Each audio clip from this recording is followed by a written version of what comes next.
예, 오늘도 꼭 필요한 10분 함께 하겠습니다. 시편 10편을 함께 보겠습니다. 1절에서 4절입니다. 여호와여 어찌하여 멀리 서시며 어찌하여 환난 때에 숨으시나이까. 악한 자가 교만하여 가련한 자를 심히 군박하오니 저희로 자기의 베푼 꾀에 빠지게 하소서. 악인은 그 마음의 소욕을 자랑하며 탐리하는 자는 여호와를 배반하여 멸시하나이다. 악인은 그 교만한 얼굴로 말하기를 여호와께서 이를 감찰치 아니하신다 하며 그 모든 사상에 하나님이 없다 하나이다. 아멘. 여러분, 우리에게 익숙한 법칙이 하나 있습니다. 그것은 우리가 잘 아는 인과응보입니다. 사람이 그 행한 대로 받는다 하는 뜻이죠. 그래서 우리가 보통 악인은 당연히 벌을 받을 것이며 또 의인은 상을 받을 것이라 하는 생각을 우리 모두가 자연스럽게 가지고 있습니다. 그런데 여러분, 세상이 반드시 그럴까요? 저와 여러분은 성도입니다. 그러면 성도인 우리에게 가장 세상에서 악한 것이 무엇일까요? 과연 여러분은 무엇이라고 생각하십니까? 그것은 하나님을 믿지 않는 것입니다. 하나님이 없다 하는 사상을 가지고 있는 것입니다. 이것이야말로 가장 악한 일이며 또 악한 사람입니다. 그래서 우리는 자연스럽게 하나님을 믿지 않는 자는 당연히 마땅히 벌을 받아야 할 것이다, 이렇게 생각을 하게 되고요. 그리고 적어도 뭐 벌을 받지 않는다 해도 적어도 형통치는 않아야 할 것이다, 이렇게 우리가 쉽게 생각을 합니다. 그러나 우리의 삶 속에서도 경험하듯이 또 세상의 모습 속에서도 발견하듯이 악인들이 형통하는 일들을 오는 우리들은 보게 됩니다. 오늘 이 시편 10편에도 이 시인은 자신이 악인들의 형통함 속에 지금 있다, 그 현실을 한탄하고 있습니다.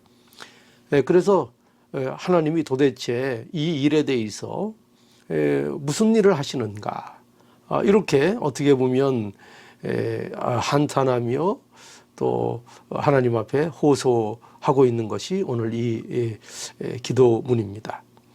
여기 1절에 보면 이렇게 그래서 말씀하고 있습니다. 1절에 여호와여 어찌하여 멀리 서시며 어찌하여 환난 때에 숨기시나이까.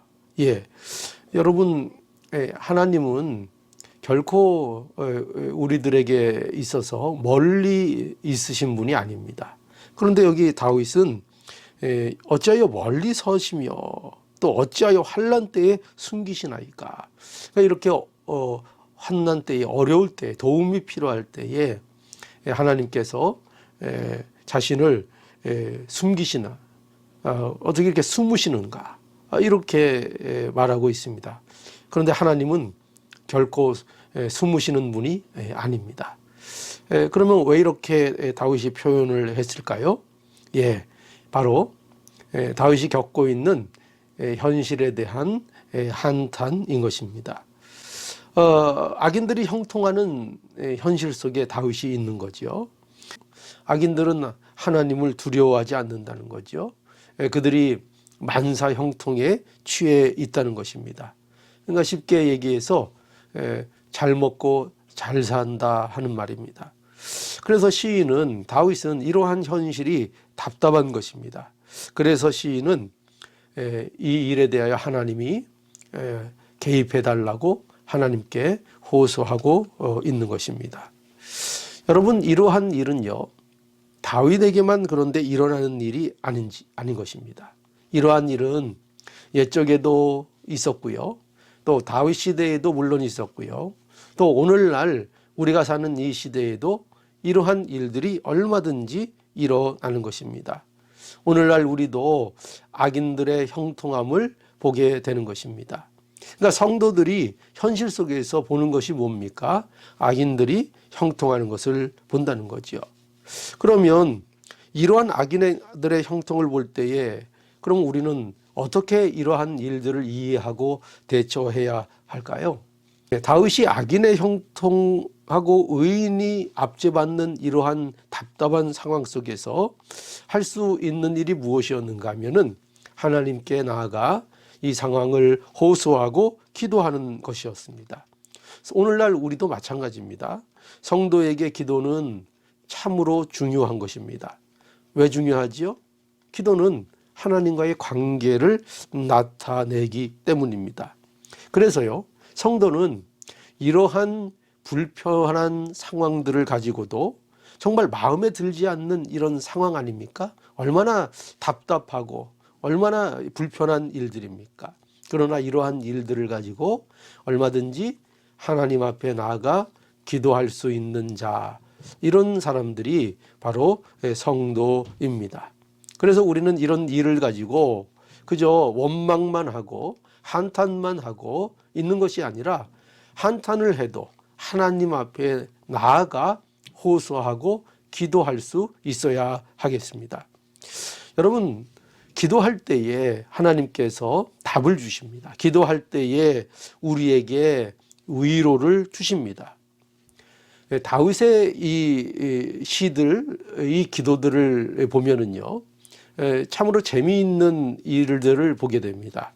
그것은 무엇인가 하면은 이 다윗의 기도가 대부분 처음의 시작은 한탄과 어찌 보면 호소로 답답함으로 이 시작을 합니다.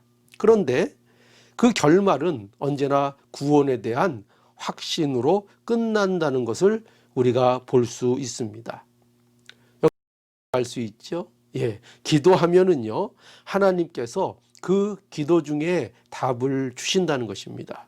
또 그 기도 중에 우리에게 위로를 주시고 하나님께서 그 기도를 통해서 하나님의 뜻을 알려주시며 우리에게 참된 위로를 기도 중에 결국 알게 해 주신다는 것입니다.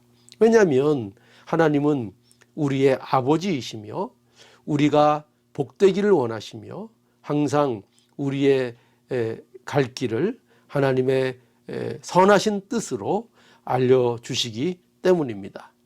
그래서 우리가 마치 우리가 아주 다정한 또 친근하고 친밀한 아버지 앞에 우리가 호소하는 것처럼 이렇게 하나님 앞에 기도할 때에 하나님께서 반드시 위로와 답을 우리에게 주십니다.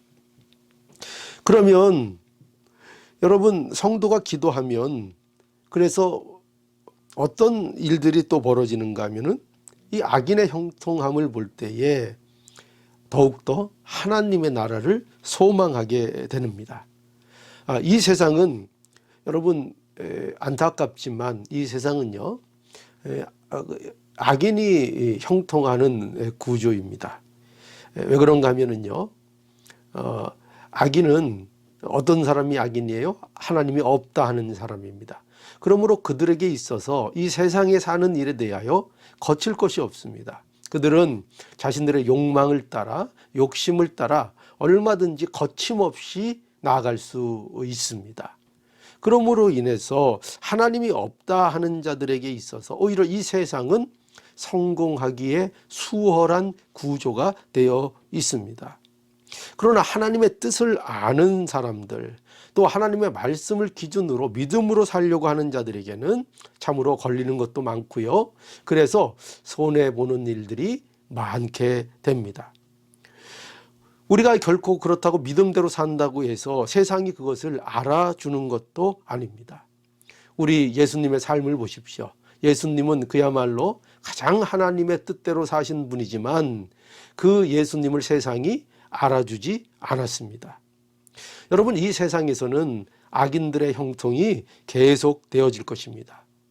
이 세상의 형통, 우리가 그것 결코 무시하자는 말은 아닙니다. 그거 우리가 무시할 수는 없습니다. 그렇지만 우리에게는 영원한 형통이 우리에게는 있다는 사실을 우리는 생각할 줄 알아야 한다는 것입니다. 그러면 악인들이 형통한다고 해서 그렇게 악인들의 형통에 대하여 부러워할 일도 없고요. 또 악인들의 형통할 때에 그것 때문에 우리가 억울할 일도 없는 것입니다. 오히려 악인들의 이 형통을 볼 때에 안타깝게 생각하는 이러한 마음을 가지게 될 것입니다. 여러분, 오늘 이 말씀을 통해서요, 우리가 가짜 형통에 속지 말고요, 오늘날 우리에게 그리스도 안에서 주시는 영원한 형통을 믿고 감사하고 찬양하는 저와 여러분들이 오늘도 될 수 있기를 하나님의 이 말씀으로 축원합니다. 함께 기도하시겠습니다. 걸어가신 하나님, 은혜와 사랑을 감사합니다. 예수 그리스도 안에서 저희들에게 가짜 형통이 아닌 진정한 형통을 주셨사오니 세상의 악인들의 형통에 부러워하지 않게 해주시고 오히려 그들을 긍휼의 눈으로 바라볼 수 있도록 해주시고 이 형통한 삶을 예수 그리스도 안에서 영원토록 누리며 더욱더 하나님의 나라를 소망하는 저희들 되게 하여 주옵소서. 예수님의 이름으로 기도하옵나이다. 아멘.